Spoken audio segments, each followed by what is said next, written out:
Right. Hi. Thanks, Debbie. So yeah, as Debbie said, we were noticing that one or two trusts were doing a couple of things using Nervecentre to try and get themselves in a position to track status of COVID-19 patients through the hospital. And we were looking ourselves at the set of things that the product could do, and also looking at the set of things that other people were doing, and really just want to make sure that no one is unable to use the product to its full potential for supporting you just through a lack of knowledge. There's a range of knowledge out there in terms of people's ability to configure the product. So we wanted to try and make sure that knowledge wasn't the barrier to getting the product to do what you needed it to do.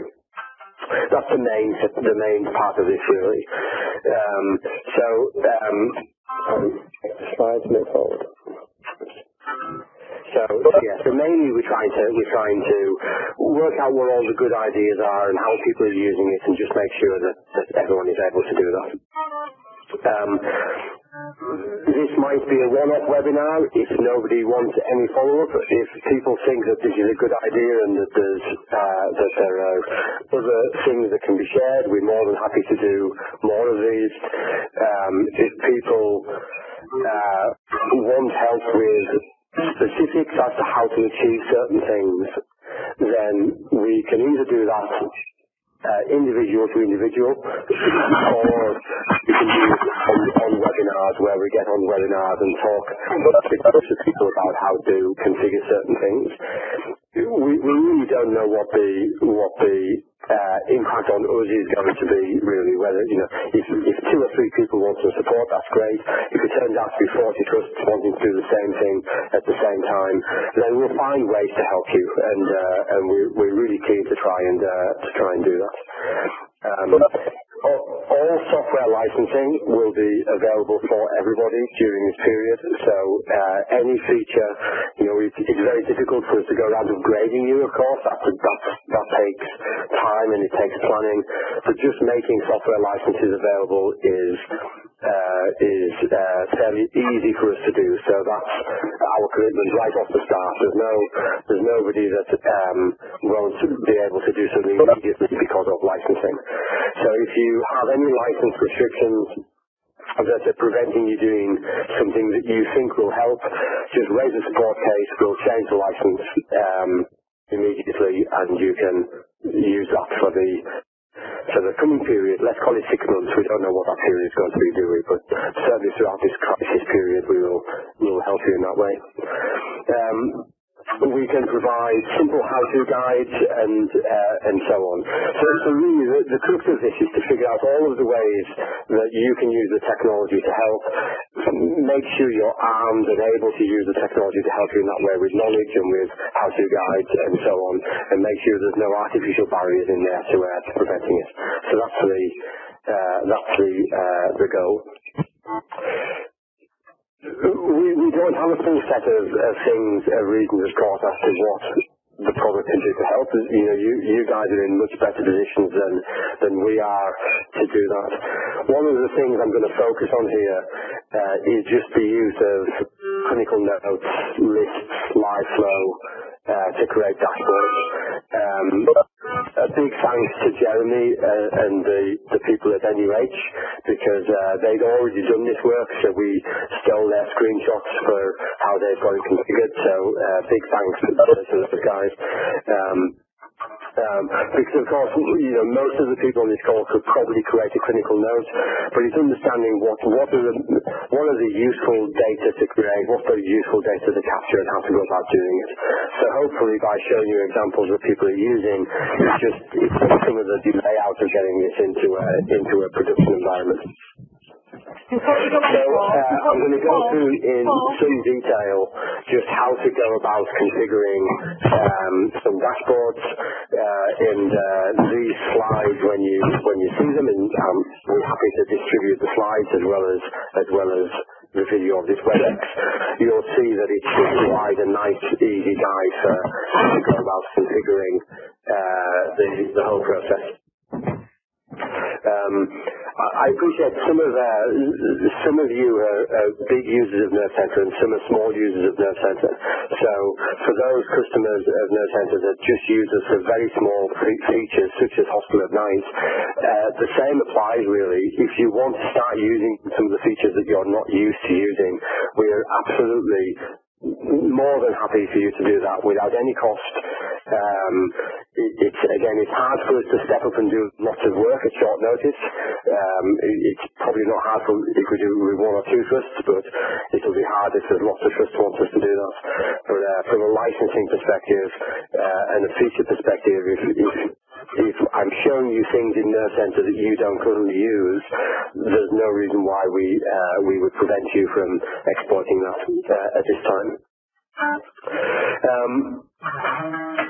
So I'll come back to this slide towards the end, really. I want to go through the dashboarding part of it first, but there's a few other things on here that people have suggested may be a good idea as well. So I'll go through the slides and then I'll come back to this slide towards the end. So this is the section of the dashboard that refers to the COVID status. I don't know, Debbie, do you want to go through these fields and what this picture means? Yeah. So this is actually you can call these fields anything that's relevant to yourselves. We've done some work with a trust, and the only field that we've put in was the COVID status. So suspected, negative, or confirmed. This is actually a screenshot from Nottingham. So this is the work that Jeremy Lewis and team did, and I'm not sure that Jeremy's on. I know he was going to try and join, but he was clinical today. And from a clinical point of view, this is obviously when you're taking the first swabs, what date and time, so you can track things like that against all patients.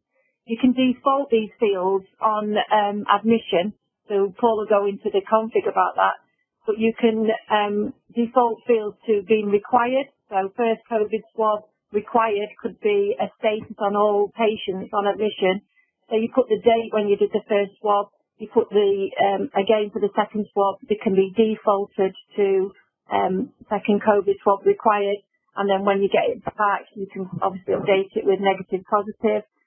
Paul is going to, so all of this can be done by any of our customers. The different that Nottingham did, and like I say, I know Jeremy was going to try and join, and I'll just cover it, but not technically, because I am a nurse, for the ones on the call that don't know me.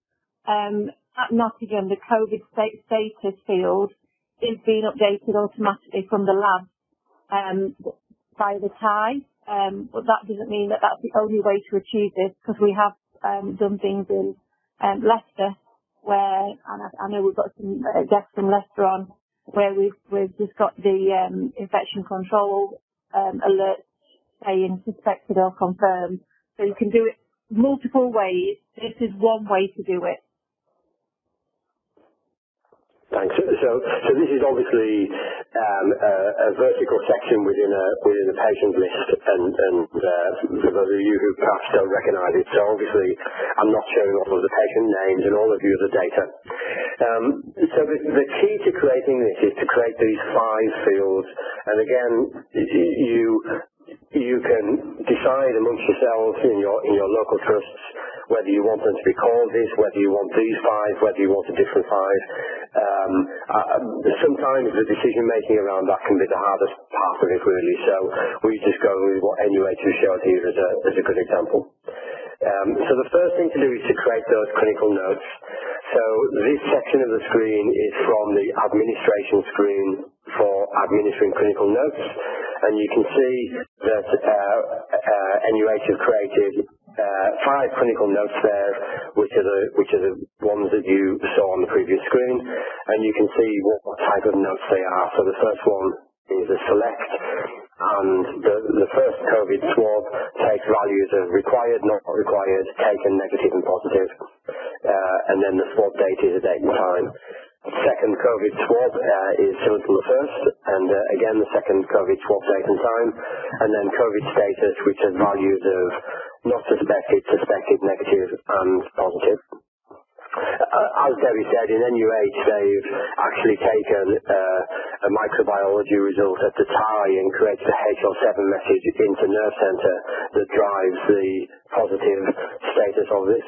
But you don't need to do that. If anyone wants to do that, we're more than happy to provide you with the assistance you need to get that up and running. But I wouldn't put that as the precursor to getting this live. I think it just so happened Nottingham already had quite a lot of that in place because they were already driving HL7 messages for data into Nervecentre. And then you can see against the COVID status, this box in the bottom right, they've got rules set so that positive makes it go red, negative makes it go green, suspected makes it go amber, and then positive drives a tag of COVID positive and suspected drives a tag of COVID suspected. And then this section further down is where you can see the tags in Nervecentre, again in the admin screens. And you can see that they've created two tags called COVID suspected and COVID positive with colours associated with them. So for those that don't know Nervecentre that well, a tag is what appears underneath a patient name. So whenever you see a patient, and we'll show you a screenshot of this later, whenever you see a patient, you can have a patient's name, you can have a tag appearing underneath it, and that tag in this case would be either red and say COVID positive or amber and say COVID suspected. And the tags also appear on the PSAG screen as well. So the first thing to do is to configure the notes and the tags. The second thing to do is to put those notes into profiles. So again, Nottingham have created a specific profile called COVID Overview, which is a patient list profile. So that's the one I showed you a couple of slides ago. You can see it's got columns in here for the COVID status, COVID first swab, etc. And obviously this is just a subset of the information. It's also got patient name and those kind of things in. So the left-hand one of these is creating a profile so that you can look at this on a patient list. And the middle and the right-hand ones are the nurse and doctor profiles, and this controls the information that you get to see on your mobile device. So by adding the COVID status and first and second swabs into the nurse and doctor profiles, people are able to update that information from the mobile. And then the third thing to do, and last thing really, because I think it doesn't really get more complicated than that, is to create some smart lists so that you can use the information to drive various lists. And these are the lists that Nottingham has, which have the word COVID in them. So you can see they've got a list of positive COVID patients, a list of suspected COVID patients, people waiting for swabs and patients waiting for swabs and so on. So creating the lists you need is a key part, because then that'll drive the workflow. And just an example for those of you that aren't familiar with how the lists work, this is an example as to how I would use one of those notes in a list. So you can see this particular list is called COVID swabs waiting in QMC, second swab in QMC, and you can see it's filtered by a campus, and then anyone with the note of second COVID swab sector required. I haven't done anything on live flow simply because it's exactly the same really. So once you can create lists, you can create live flows, it is the same, but clearly being able to have dashboards that show number of patients that are suspected, doing things like new arrivals today with suspected COVID, all of those things you can do on live flows.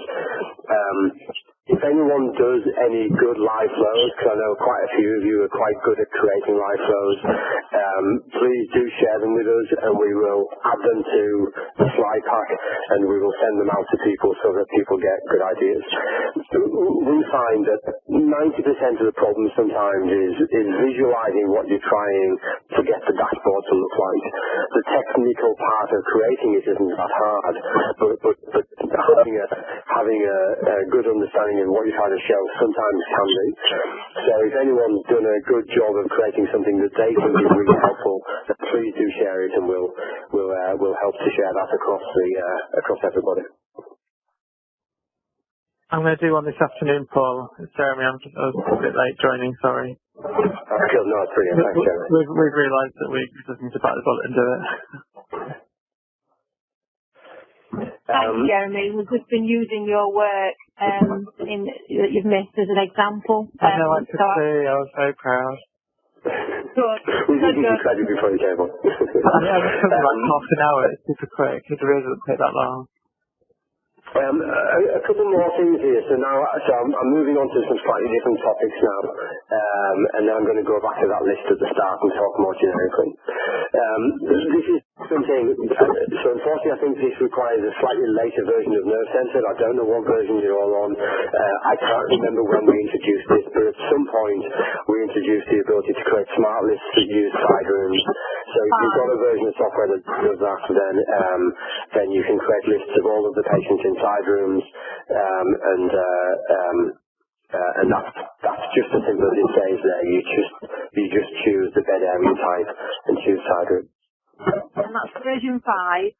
And then on a dashboard, you could have all your patients that's in a side room, and then you can have the field that says why they're isolated. So they could be isolated because of on end-of-life care, they could be isolated because they're MRSA, or they could be isolated with COVID. And I think we did this with a couple of trusts, but I'm sure that not all of you know that this is something that you can be doing. And again, it is as simple as that.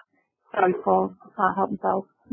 And as Debbie said, having that on a dashboard, on a live flow dashboard that shows your number of patients in side rooms and categorizing them will give you some at a glance information to decide how to redistribute those patients if the need arises to. And then this is another thing that's been in the product for a long time actually, but I'm not sure a lot of people are aware of, which is contact tracing. So if you go into the reporting page and you click on patients and you choose a patient and you choose a visit for the patient and just click where I've badly marked with a red circle there, contact tracing, you get this PDF report, and the report basically lists every bed that the chosen patient has been in. So the first section is every bed where it says bed history for this patient. That is a list of every bed that the chosen patient has been in during their stay.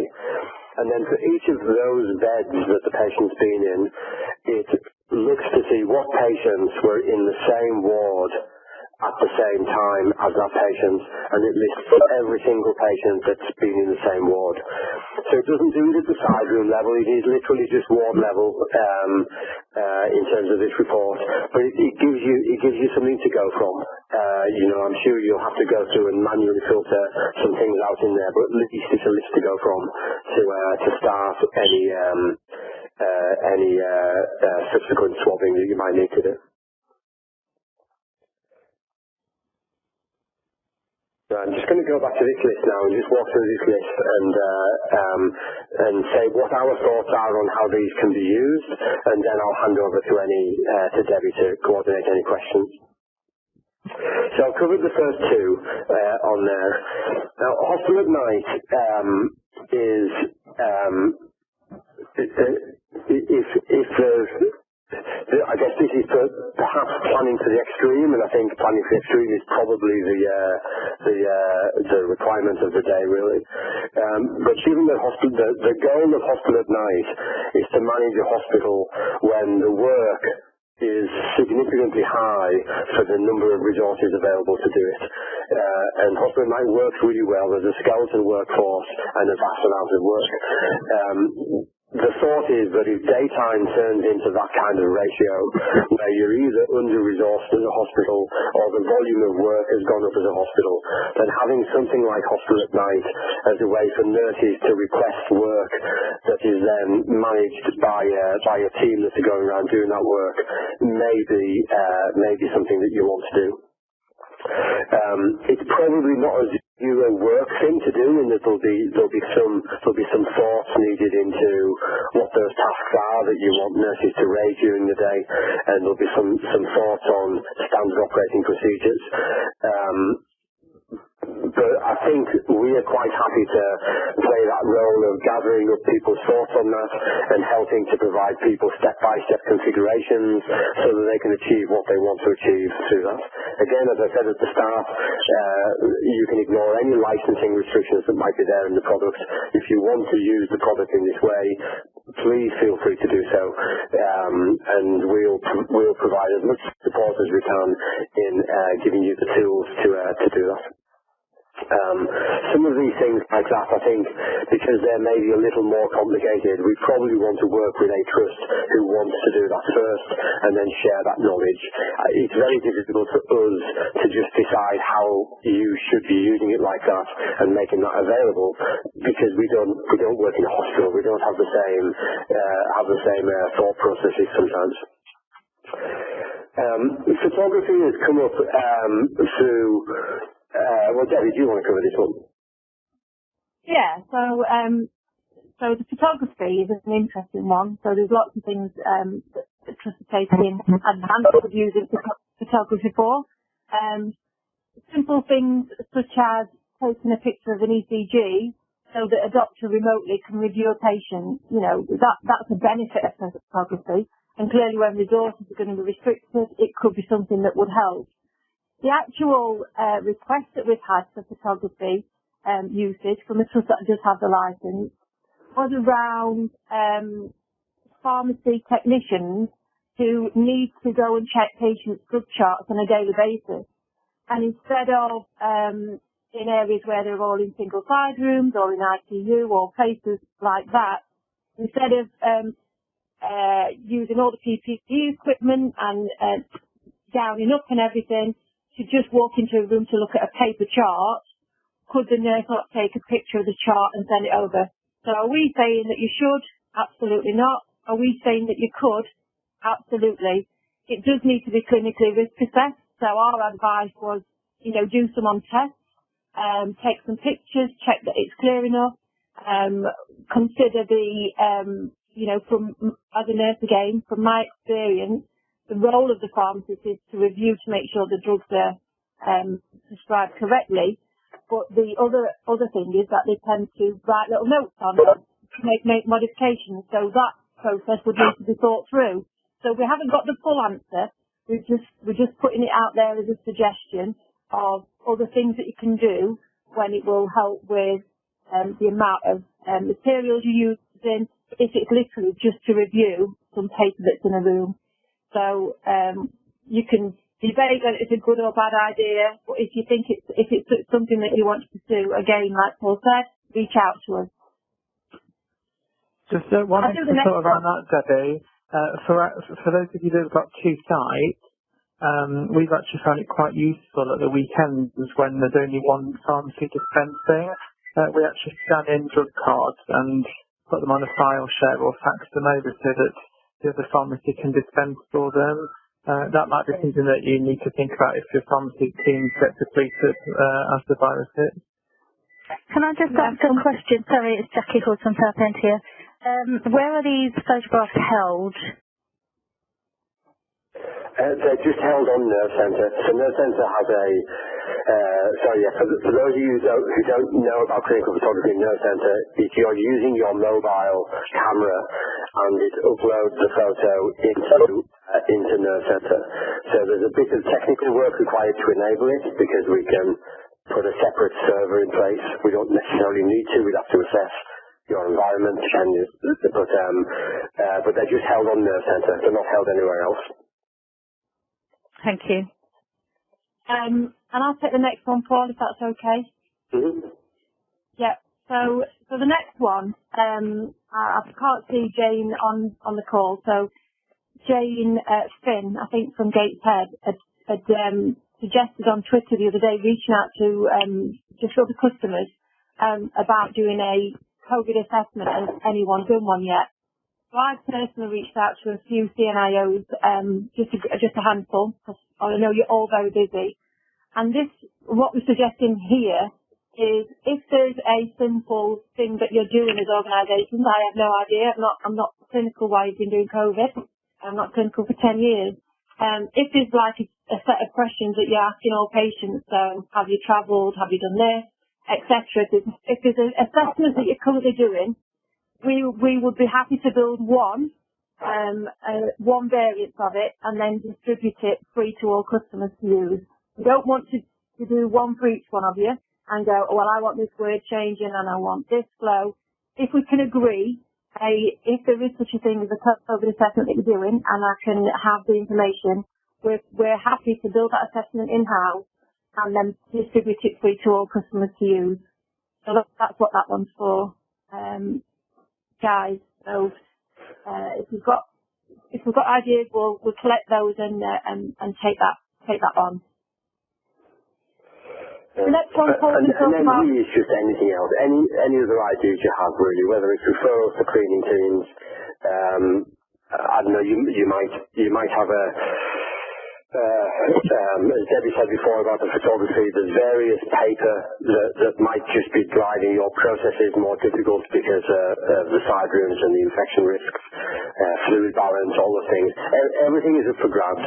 We want to focus on things that will make a difference to you. It's much easier for you to know what they are than for us to know what they are. So really the purpose of that is just to say, please do ask if you think there's something we can do that isn't on this list. Yeah.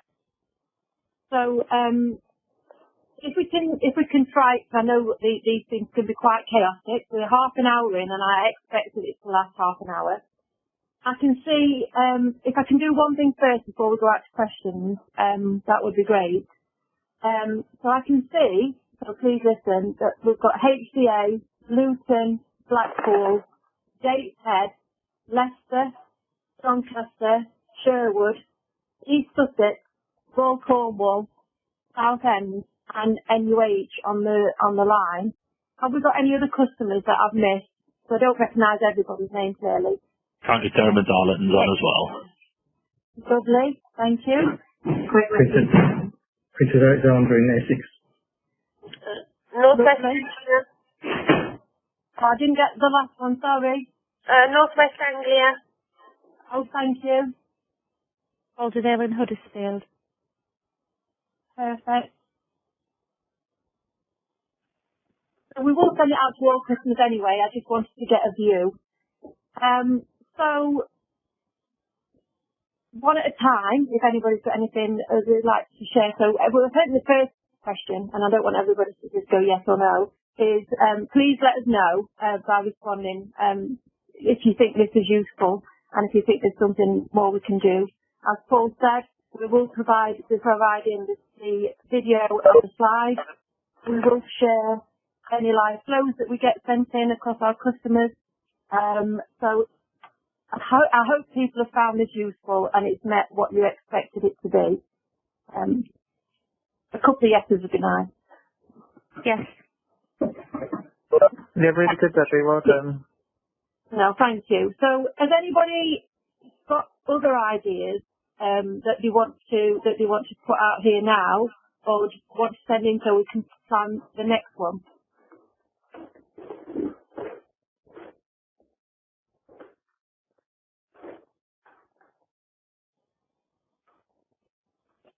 That's fine. So, Deb, go on, Jeremy.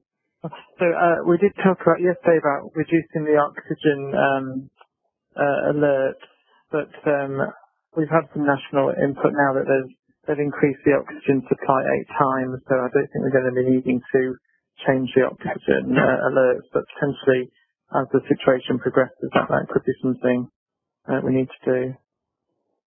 Yeah. And like I say, the earlier we get to hear about some of the challenges that you're having, the quicker we can look at what we can do and then share that across the customer base. So there's other things that we can do quite easily as well for most customers that's on version 5.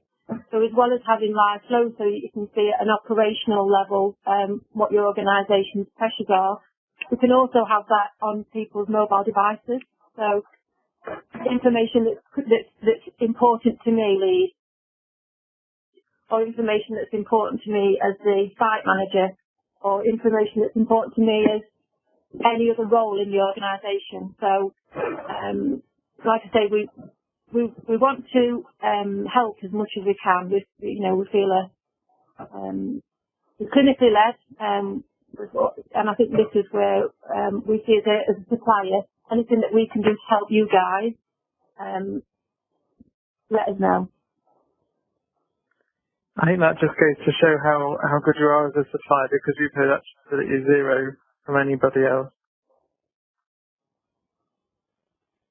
Thanks, Jeremy. Thank you. How often will you be having these kind of interactions? I think as we feel that there's enough for another topic. So I think we've covered what we can on this one. We'll be putting it out on the video so people can watch it and share it amongst the organisation. If in the next 3-4 days we get 3-4 more other things that are going to be useful and interesting that we can share with customers, we'll do them every week. But it depends what ideas we have, and it depends what ideas trusts are asking us to do, to see how useful they are going to be for your time. Thank you. And I think the other thing as well is it's very hard for us to, so presumably you're all going to think one of 3 things about what we've just shown you. One is, that's good and I'm going to do it and I know how to do it. In which case you guys are brilliant, perfect. You might be thinking, it's not for me, we've got other ways to track this, and that's absolutely fine as well. But if you're sat in the middle thinking, well, it looks a good idea, but I just don't know how to go about doing it, or I'm not familiar, or I'm not sure, then, those are the people we're there to help, really. And if there's anyone on the call sat there thinking that, please reach out to us after the call. And then based upon the volume of people that reach out to us, we'll decide whether to do another one of these again shortly or not really. We're not trying to either take up your time with useless information, nor are we there to take up your time if you already know what you're doing really. So we'll judge these based upon how much value that we can bring to you. And Paul, could you mind just typing on the slide so that people can take it away? So when they reach out to us, the way that we want you to do that, so the way that we can manage it, is to raise a support ticket. So it's not that the support team will be managing it, it's that's just a process that will work. So to raise a ticket to support at Nervecentre, I don't know exactly, but Paul is a way to do that. Just as a suggestion, it might be worth if some organisations send some of the screenshots around their teams that are helping to manage it operationally, and ask them if this might be useful, because they're probably struggling with clipboards and bits of paper and stuff at the minute, and that they might not be cognizant of what can be done in Nervecentre. Yeah, it's a good idea, Jeremy. Because like I say, I think people they know what they know about the product, and this is just about what you can do with it. It is a tool. It is configurable, and there's some quick things that you can get going. We did. I hope Jerry. I'm blank with names. Sorry, John. I hope John Jameson doesn't mind me saying. We did this at Leicester. We did. They upgraded Tuesday night, and within an hour on Wednesday afternoon, they'd got COVID alerts and tags in the system. So it's literally the step 1 that Paul showed in this is not a big piece of work. Really, well, it doesn't need to be. And Jeremy, you said the same, didn't you? It didn't take you long to yeah, half an hour max. Yeah. So over to you guys. Have you got any questions that you'd like to ask in this forum? I think just from South India, I've made the sort of clinical notes quite regularly, but I haven't done tags before, so just wanted to know, could I just phone up for help once I've got my notes set up, or is there going to be a little user guide for that? Yeah, we'll do a user guide, Jackie. We won't be able to cope with everyone phoning in, but Paul's showing something now here. Look, so he's changed the screen so you probably be able to work it out from the screen. So Paul, do you want to hand it over to you? Yeah. So if you can't work it out from the screens, raise a support ticket. What we'll do is we'll try and build a user guide, a guide to doing this, and if people can't follow it, we'll just keep enhancing that guide. So that's the most scalable way for us to do it, is to build one information source that everyone uses. If you haven't created tags before, though, it literally is this bottom part of this screenshot. Right. And the bit in that box there. So I realise, this doesn't have any detail around it. We'll pull it together into a Word document with step-by-step instructions. And then if you still have questions, raise a support ticket, and we'll use whatever bit's unclear to help improve our documentation. Okay, thank you. And I'm also just getting a couple of messages, and I'm really sorry about this. From people that have been able to log on, but they're having problems with the sound and not being able to dial in. So when we do this again, this is about lessons learned. So whilst it sometimes comes up and tells you what number to ring, we will also make sure that the number's called out separately on the invite. It goes out, you click on the link, and it starts the process. But if I can't personally log on by my laptop and do it with the audio on my laptop, I can't bear it. So then I log in separately on the phone. So we'll make sure that we give clearer instructions next time for this. So apologies to anybody that struggled with that. But the WebEx recording will be sent out, yeah? Yeah, absolutely. The WebEx recording will be sent out, yes. Any other questions, guys? Or have we met some initial, have we met the initial needs that we've set out to do?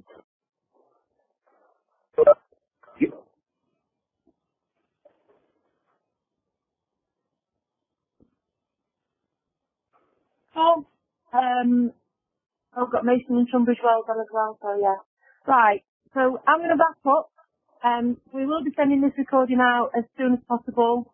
We will do others if we need to. If you need us for anything that was covered on this webinar, the only way we can manage it is via support. And as Paul said, we will try and get material done quickly that supports you all. As we've said again and again, for the next 6 months, initially, there is no restriction on any customer from a licensing point of view. So if you've not got clinical notes or live flow or anything, just reach out to us and we'll sort that out via our support team. Thank you. Thanks, Debbie. Thank you, guys. Thank you all for joining. I know it was all lastminute.com. Thanks, Debbie. Thank you. Thanks ever so much. Thank you.